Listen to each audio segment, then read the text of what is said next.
This may not be Thursday, but it is our Thanksgiving Day. Thanksgiving Day is not just an American custom in November.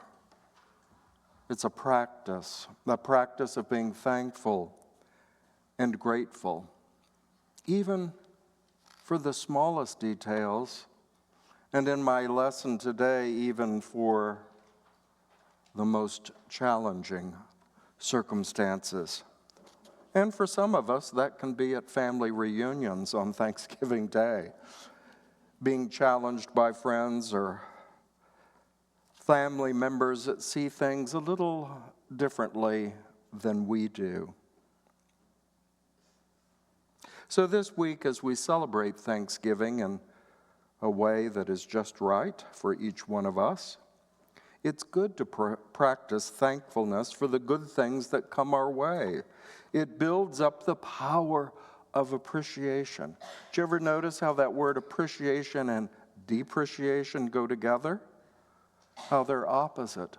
One builds up your sense of joy and gratitude, and the other, depreciation, lowers your recognition of good in your life. So practicing appreciation is good. And we can train ourselves to become more aware of the smallest blessings that come our way if we pay attention. This morning, as I drove to church early, I suddenly realized I was grateful. What? Because I had green lights all the way from home to where I was going, which was Starbucks. And I walked in the door to a joyous early morning, "Good morning, James," as I walked into Starbucks. They know me well there. And those things are indeed wonderful. It's a good habit to be in, seeing good things, even simple little things, and giving thanks for them. We can go about our days and live the practice that was in our opening prayer. One of the graces that my mother called it was to become sensitive to our many blessings, to not take things for granted, but to be aware of the tiny details that make our life rich, but we don't always call them out and give thanks for them.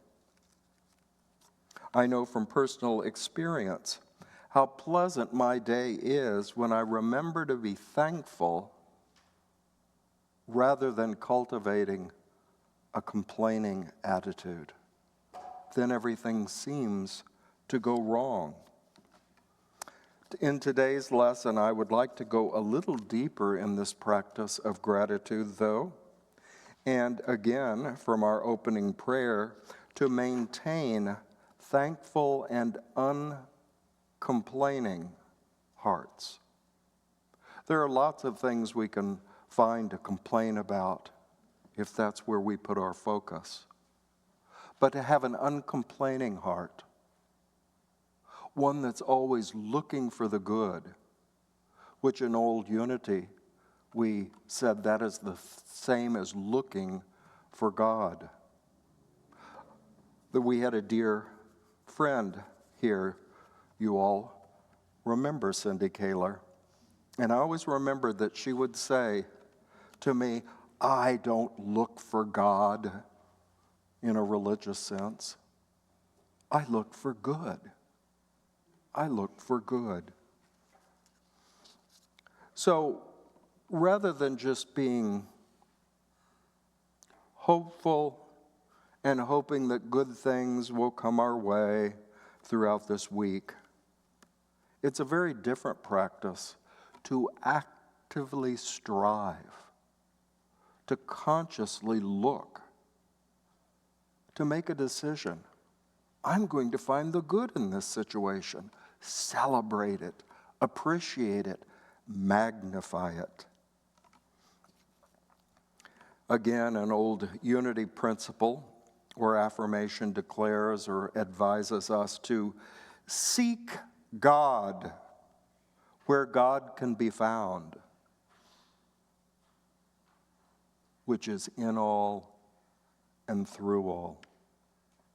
Every week we end this service with our prayer for protection, and that penultimate or ultimate saying in that prayer is, wherever we are, God is. And we have a choice of really practicing that, building that truth into, so it soaks into our very bones, and then we can call upon it when days might get uncomfortable or difficult. Wherever I am, God is. So if I'm having a rough day, I'm having a difficult challenge with somebody, I can remember, wait a minute, I'm in this, God is in this. Now, what does that mean? God is in this situation. It means the all possibility, the potential of God is in this situation. So if our relationship's awkward, as they say these days, or difficult, I can remember God is in this too, with us. And that means forgiveness, generosity of heart, compassion, consideration. There are all these possibilities I can cultivate in even the so-called unpleasant situations or difficult challenges at work or wherever I might find myself. Remember that phrase. Whenever you're feeling challenged or disturbed or something's getting awkward, recall that phrase from our prayer for protection. Wherever I am, God is. Now we can understand that abstractly. Oh yes, Carlotta, wherever we are, the infinite is. It's closer than that. We say that God is within, Christ is within us. So that means in any of these situations, we have to remind ourselves. Spirit doesn't need reminding. It's its nature to be present, to be love, to be wisdom, to be all possibility. We have to remember it. And if we want to be true to what we claim is our faith, our unity teachings, or any genuine religious philosophy that we choose to follow, we have to be honest to these statements. And every time I get into an awkward situation with Carlotta, I'm denying that God is present. I'm just saying our disagreement is here. And I'm forgetting to recognize the all possibility, the spirit that brings cooperation, goodwill is there. And I'm choosing not to act on it, to recognize it, to live it, to let it express through me, through my thoughts and words and how I relate to the other person. That's always there. And if we want to understand our faith, any true religious principle, and we want to live from that, then we have to practice it over and over and over. And sometimes it's just the little things in life that stick with us. The band sang about that in their Thanksgiving song. Little traditions that we remember. I remember one when I was about that big, so we're talking well over 60 years. And in my hometown at the square, I was walking with my mother. We were out shopping. And an elderly man, not a stranger, my mother knew him, he comes up. And he pulls out a piece of hard candy, looks at my mother for her nod that it was okay, and he presents me with that candy. And I took it wide-eyed, and I said, "Thank you, Mr. Smith." And he pulled out and gave me another one. "Why, thank you, Mr. Smith." And then a third one. And he knew my mother would not appreciate many more. But I remember that to this day as an example that expressing thanks, appreciation, gratitude, what? Multiplies the good. He taught me that lesson with a piece of hard, we used to call it penny candy back at that time. And he taught me that lesson, that if you appreciate a gift or a good circumstance, if you express thanks for it, it multiplies one way or the other in the moment or over time. You experience more good. So I liked that story because it helps me remember, as an ordained minister, sometimes we like to think of the universal, ultimate principles of life. And we have to remember to get down to those little tiny details of life that we hold in our heart, and they teach us truth. What I love about that is, Unity calls itself a practical Christianity for daily living. I once heard a man of another religious tradition said, "Oh yes, I like Unity. They produce that Daily Word magazine. I read it even though I don't go to a Unity church. I read it and so forth. That's good stuff. But Unity doesn't seem like a church. It seems more like a way of life." Oh, wow. The marketing folks at Unity headquarters would have loved that. Because we do strive, even though church is nice, we gather here every Sunday. This is good experience. We're grateful and thankful for it. But if we don't take something into our daily living, like from that prayer for protection, wherever I am, God is.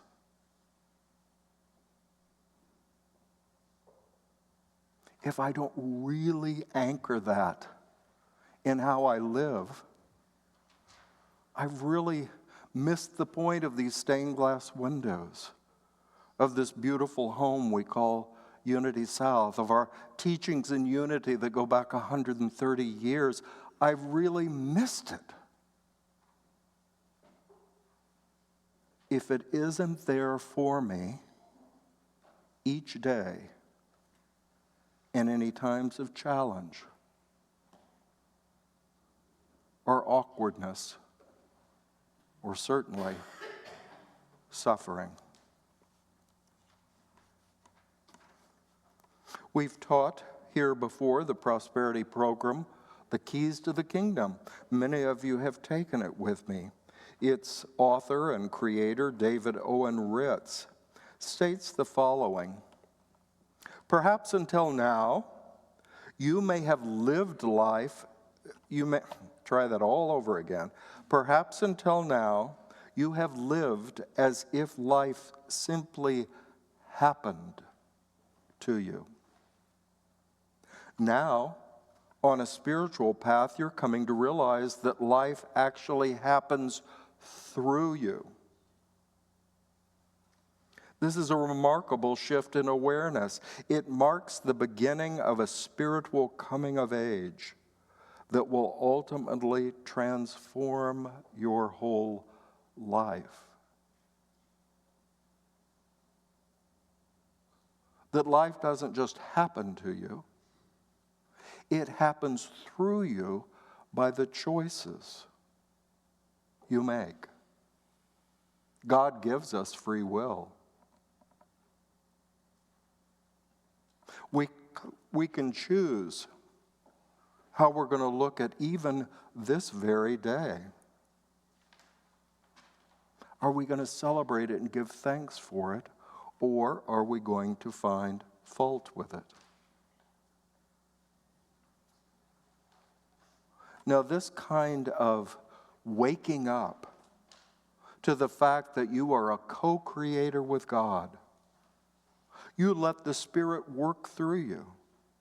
Yes, that's a tremendous benefit to your life, but it's also a benefit to others.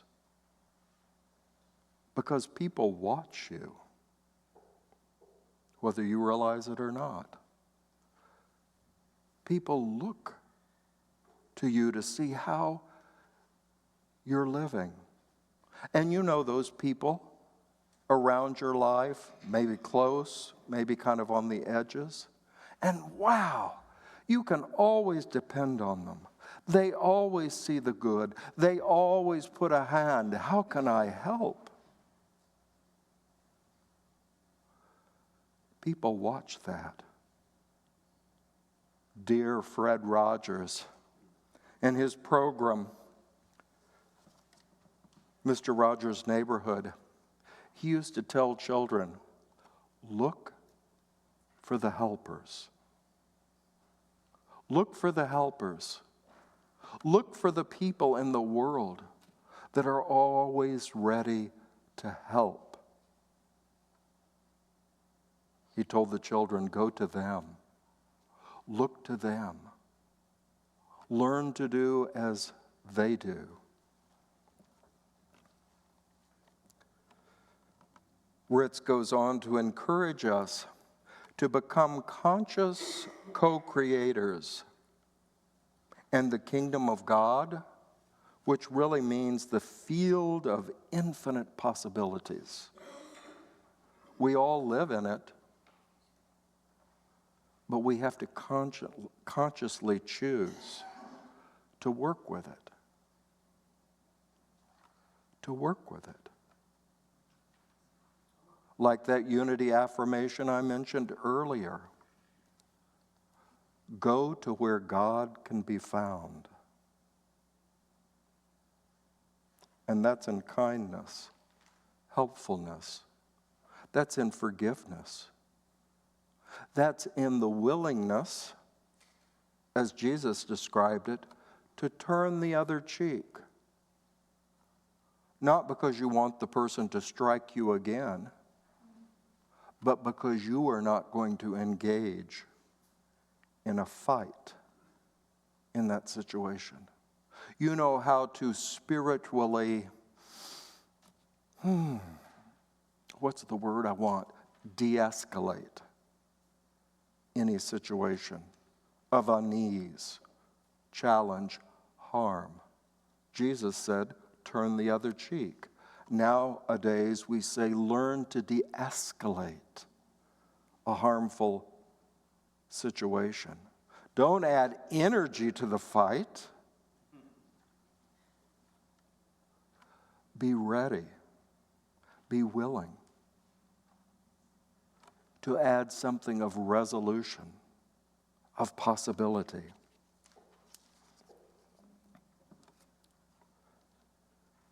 Ritz describes that as we grow in our understanding of our true working relationship with God, we learn how to work better, to have a life of peace and joy. And as Jesus said, the daily bread, all we need for a meaningful life. If we remember, Charles Fillmore, co-founder of Unity, liked to speak very directly. And he'd make statements like, remember, God is your banker. God is your business partner. He'd say all kinds of things that even in his day and his Sunday service, people would, I don't know, calling God my banker, that doesn't sound very proper. or respectful, but he wanted people to get the point. God is always in your life because you're always in God's presence. He'd say, pray to God, discuss with God the smallest details of your life, whether you want another drink of whiskey or a brand new dress. Well, higher-ups at Unity decided to edit out that drink of whiskey comment. But his point was, involve God in your life, your choices, your desires, your dreams, the little details of life, and those long-range plans of your life. Remember the presence that you work with. Now, I mentioned a little earlier that I was going to challenge us today in our practice of gratitude and appreciation to really not just accept whatever good comes our way, but go out into the world looking for good, seeking the possibility. Mr. Ritz, in his program, attributes this little story to Emma Curtis Hopkins. Now, Emma Curtis Hopkins is called the teacher of teachers. And why? Because she had a school in Chicago in the 1880s and 90s, and she trained lots of people went through that school. Charles and Myrtle Fillmore, who were just getting started with the unity idea.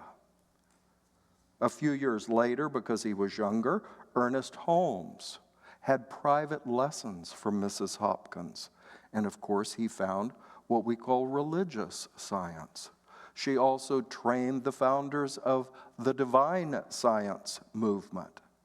And she trained Dr. H. Emily Cady, who would later write our Lessons in Truth. So Emma Curtis Hopkins was the teacher of teachers. Charles Fillmore said she was the greatest mystic he ever personally met. I always thought it was an amazing sign that Charles and Myrtle Fillmore turned to Dr. Cady in New York City to write our first series of lessons, Lessons in Truth. Now, you know, if you're a good marketer and you're starting an organization, what do? Well, you want to make sure that your first course or textbook is written by the founders, in this case, Charles and Myrtle Fillmore. No. They were so impressed with Dr. Cady's ability to convey spiritual ideas in a practical way that they asked her to write these lessons for unity. Well, back to Mrs. Hopkins. She was quite dramatic. She could speak and write in very impressive ways. I taught a class once, and the next week after the students had some of her material to read, they came back and they all looked at me and almost cried. This was hard. Her writings. And I said, well, let's look what she was doing.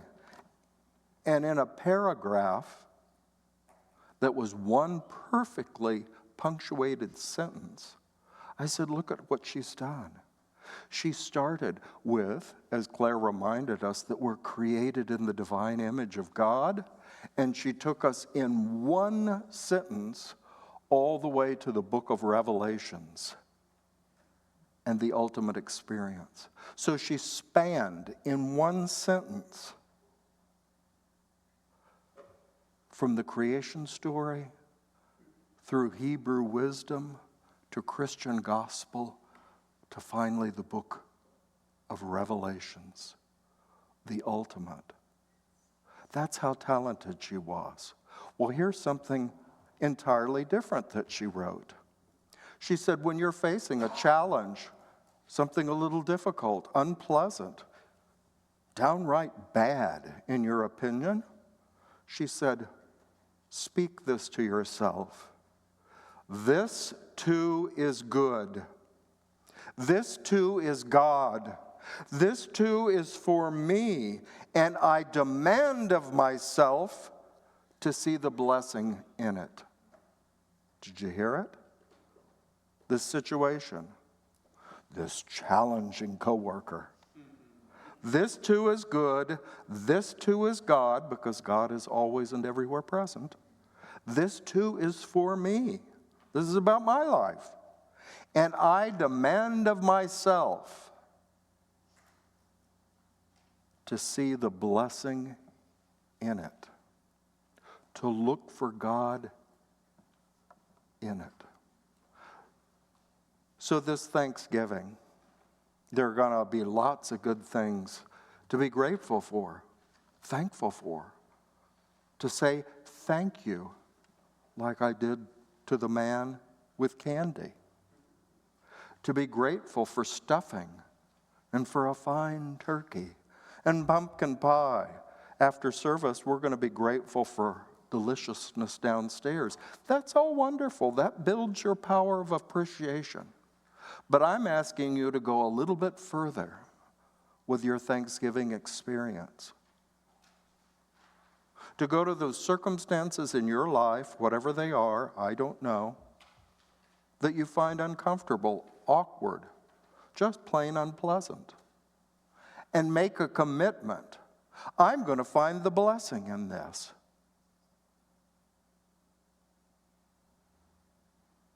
I'm going to look for God, look for good in the situation. No matter what it is, God is always present. So there's a new skill for you to learn in that. To be more compassionate, more understanding. I once knew a counseling situation where the couple was about to divorce. And in the discussion, the man said, well, I guess I could have been more generous. There was a door opening a little bit for that couple. He admitted a possibility of generosity, a possibility of God that could come into their relationship if he was willing, if he would stick with it, if he would follow that idea. It could lead to their relationship being healed, made vital again. But it was a choice he had to make. Was he going to follow that little light in his mind and begin to work with it?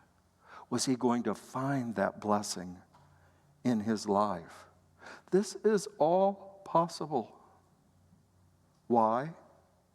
Because wherever you are, whatever circumstance you find yourself, whatever mood of doubt or fear or anger you may experience, remember, wherever I am, God is. Possibility is. Healing and restoration is, if I choose to follow that path. Be a beneficial presence in your world. We live in a time where people, I don't know if it's conscious or not, for some I suppose it is, man, they're just really looking for the worst in others, the worst in our country, the worst among the human global family, and magnifying it, and building it, and stressing it. Well, that's an example for you. Is that how you want to live in this church, in your neighborhood, in our city, in our nation, in our world? Or do you want to magnify the possibility? Man, this is powerful stuff. And it's there like the Thanksgiving meal for your taking. I'll have another serving. I'm going to look again for the good I can find in this day. I encourage you, try. So let's take a moment and turn our attention within and just relax. You know, a time of inner silence, prayer, meditation, whatever you want to call it, really can be done, like the scripture says, in the twinkling of an eye. It's just a willingness to stop your outer activity and turn within and become centered. I am now in the presence and power of God.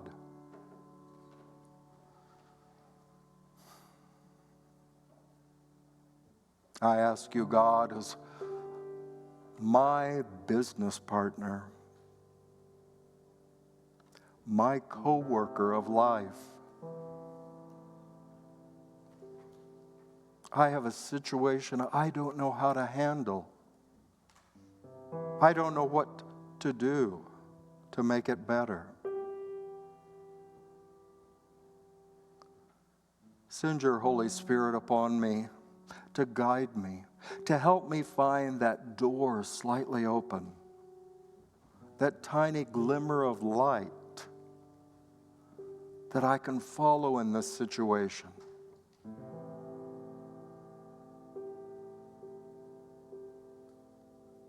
I ask myself, what am I willing to be that good, that God can come forth from this circumstance, this relationship, this challenge?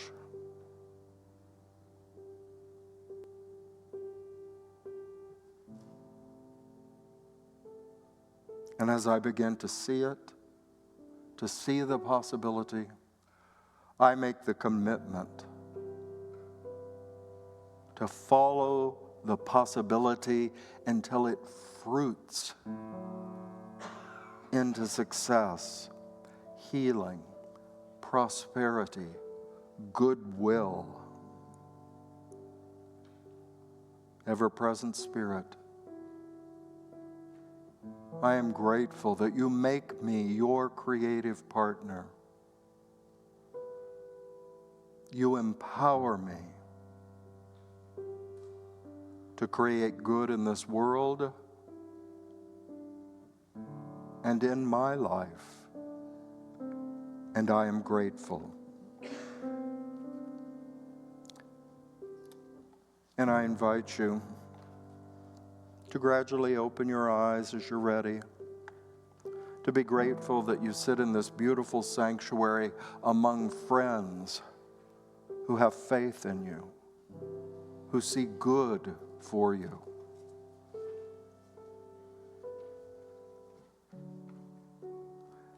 And know, we carry the practice forward beyond Thursday and Thanksgiving, into our coming weeks and months and into the new year.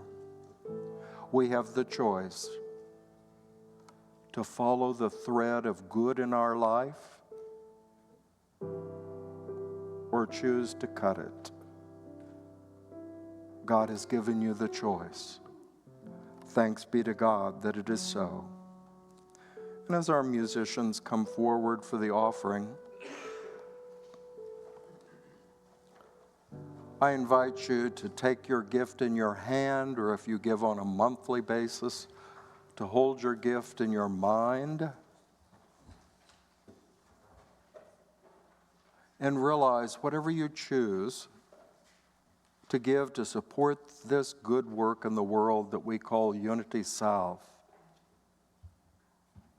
to know that you're sending forth love and possibility through this church into the world. And I invite you to join in our offering blessing.